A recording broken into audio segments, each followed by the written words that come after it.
So, I just watched the United Liverpool game. I only was able to catch the second half, and I honestly I don't think I've been this fucking mad and pissed off in a long time, and I think it's because of the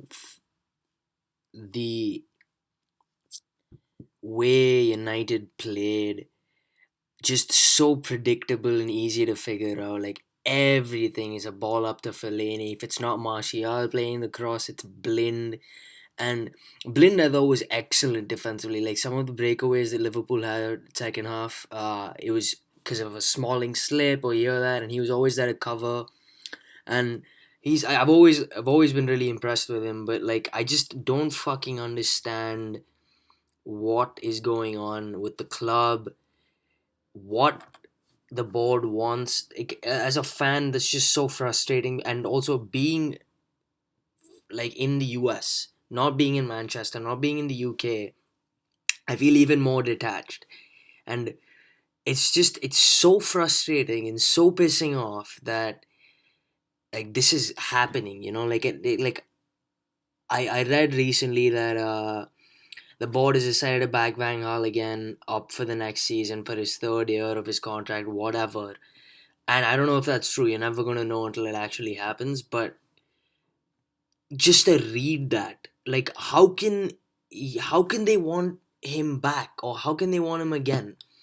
You know, this is United. We had the best fucking manager in the world, and yes, that's in the past, but that's the philosophy and that's the ideology that United has. It's fast attacking football, not stale, boring, predictable play that we've seen in these past 2 years with Van Gaal, or past 3 years, how many ever years it's been. See, I've even lost track of how many years it's been because it's just so boring. Like I don't look forward to United games anymore. I'd much rather watch like a Southampton game or a Swansea game. I like those teams too, but that was never the case before. It's just so pissing off. I've never been this angry. I think it's partly also because we lost the fucking Liverpool of all teams, and ah anyway, I'm literally speechless. There's like so there's we I don't know what he was doing. I don't know if he knows what he wants. Start off with Fellaini. Yes, I understand Fellaini has that quality of winning balls off the air and all this shit, but he had two really good chances that I saw from just this half. I don't know how many chances he had before, but one was a header from a carry cross that he could have just. He had the power. He had the pace from the cross already. All he had to do was place it to either side of Mignolet, and he hits it straight at him. And then there was that half chance. Dude, Rashford was unbelievable, just running at players, and that's what you want to see. He cut in, played it back to Fellaini. Fellaini leans back and, like, from 7 yards out, he just fucking skies it. And, like, I don't know what Van Gaal sees in him. And then, over and above that, he goes and fucking substitutes fullbacks in. You have Schweinsteiger, you have Memphis.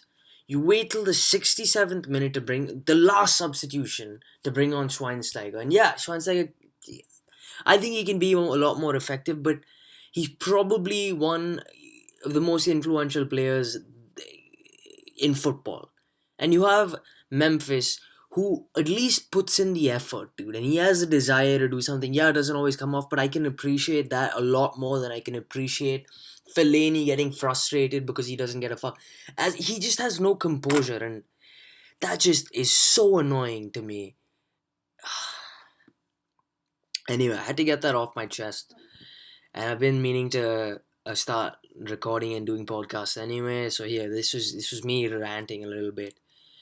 Um, the other results, I was stunned by Sparta Prague today. It was 3-0. I haven't heard too much about them. I've seen them this season. Apparently, they're the only one of the few teams in the Europa League who have remained unbeaten, and they were so good. They played simple football, like a one couple triangles, one touches around the either wing, playing across, cut back, score. Like they were willing to shoot. They were willing to just stick to whatever they know. That's another thing about United. They don't know, like the team doesn't know what they know. What they want and what the kind of philosophy to play by. Because it also comes down to the fact that we're so inconsistent. One game will be unbelievable. We'll just blitz our way into a 3-0 lead and then chill out, which I think has been way too rare this season. But we've had games like that. And then the next game we lose 1-0 to a Watford or to a like, fucking West Brom. Like I don't think the team knows. They look lost on the field. There's just like so static and so boring and stale. It's a pain to watch. And I switched it off like 10 minutes, well, with 10 minutes to go. There's no hope. But from that Villarreal, I knew they were going to make it through. They've been so tight defensively. I've been watching that this season. I think they're like, apart from Atletico, who've conceded like 12 goals this season, and Barcelona, Villarreal are the third team in the league to have conceded the least goals. I think they'll make it big. Valencia are really unlucky. I like watching them this season because Gary Neville's really like he's sort of steadied the ship a little bit, but I feel like he's had a little bit of bad luck. It was hilarious to see him getting sent off and pissed off because he was right too. So it was overall it was pretty funny. For those of you who don't know, it was a handball to the build up of the Athletic Bilbao goal, which led them to score a goal, and it was considered an away goal, and they ended up qualifying based on away goals. 2-2. What were the other results? Sevilla blitzed past Basel. There was no doubt about that. What's really interesting is I read this article earlier today about how Spanish teams are um, so much better than English teams, and that's so true because look at the European, look at Europe right now. We have Sevilla, Barcelona, Athletic Bilbao, Villarreal, and Real Madrid, and Atletico Madrid, all in the last 8. So out of 16 teams in Europe, 6 of them are Spanish, and it could have been 8, but unfortunately that's not possible because they two Spanish teams played each other. It's just nuts to me how strong they are, and like what I've been noticing a lot is there's so much money in the English league, obviously, and it makes it a really interesting league to watch. It's really entertaining, especially for the neutrals. But objectively, look at the quality. Spurs, they're second in the league, 5-1 loss on aggregate to Dortmund. Chelsea, easily destroyed by PSG. Arsenal, let's not even go there. They're just a joke. It was unfortunate that they had to play us meaning Barcelona again, but come on, like they were never gonna make it. Who else? Man City, yeah, they got an easy draw with Kiev, but they're not gonna make it past this. Everyone knows that. And just look at the state of the Premier League this season. You have Leicester with a 5 point advantage, Spurs second, Arsenal third, who are I think like 6 points behind Spurs right now, with a game in hand, and then City further behind that, and then you have teams like West Ham, West Ham, Man United, Liverpool, and I'd say maybe Southampton and Stoke. But these are the teams that are competing. These are about 5 teams competing for the automatic Europa League spot, qualification spot. And that is mind blowing because United and Liverpool are competing for a Europa League spot this season, and that's mind blowing to me. And everyone's talking about how the Prem is all this and that and the other, but I've been thinking for a while that they're just not like. I think the Italian league should overtake them in the UEFA coefficient. Yes, this season there's none of them in the knockouts, but Last season we had Juve in the final of the Champions League. Now, and if you put an Italian top team against one of the English top teams, there's no doubt who's going to win.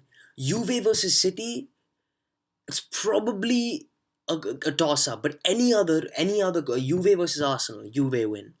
Napoli, Arsenal, Napoli City, again toss up.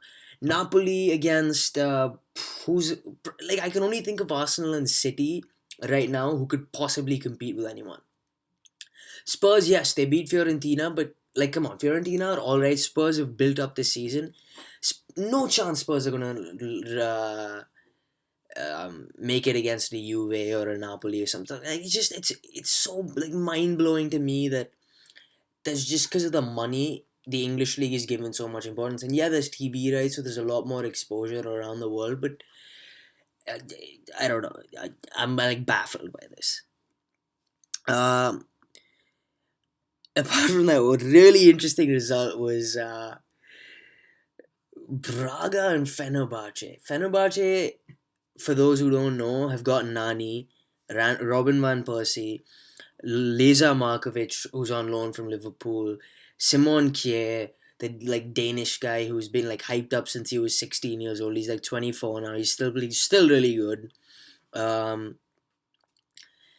who else do they have? They've been attracting some good footballers. They've got a little bit of money in there. They played Braga. Braga, to be fair, have always been pretty competitive they've always made the Champions League group. They've always been pretty competitive in the Europa League. But they lost their first like 1-0, and they took this second leg they took the lead 1-0, but then Fener equalized, which put them ahead on aggregate. And then there were 3 red cards for Fenerbahce, and then they just lost that easily. 3 red cards. That's just I don't understand. For those of you who haven't seen the highlights, I highly recommend it. It's a joke, really. Like, I don't understand how that's a professional football team. And what Robin van Persie is doing there, I don't know. Yeah, they also have Diego, by the way, the Brazilian. But yeah, that's the roundup of the Europa League. I know I started this off with like this massive rant about United, and I apologize for anyone who's offended by my language and stuff, but yeah, I just had to really get that off my chest. I already feel a little better.